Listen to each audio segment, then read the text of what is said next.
Hey there everybody, I'm Matthew Kessie, I'm a practical mystic, and my superpower is making it easier for you to find ways to connect to nature's wisdom. And doing so helps you quiet your mind, managing your emotions for better outcomes, and trusting your intuition more.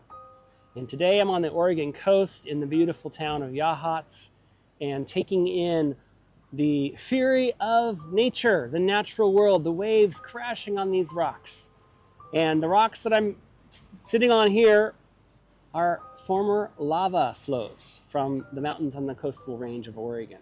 The lava is hot, it can evoke the emotions of fire, and then we have the waves meeting the lava rocks here.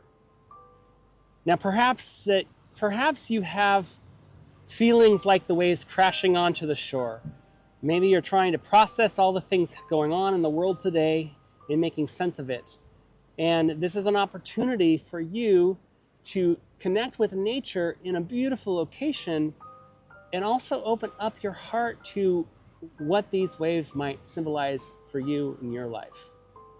And try to feel your connection to Yachats, Oregon on the Oregon coast.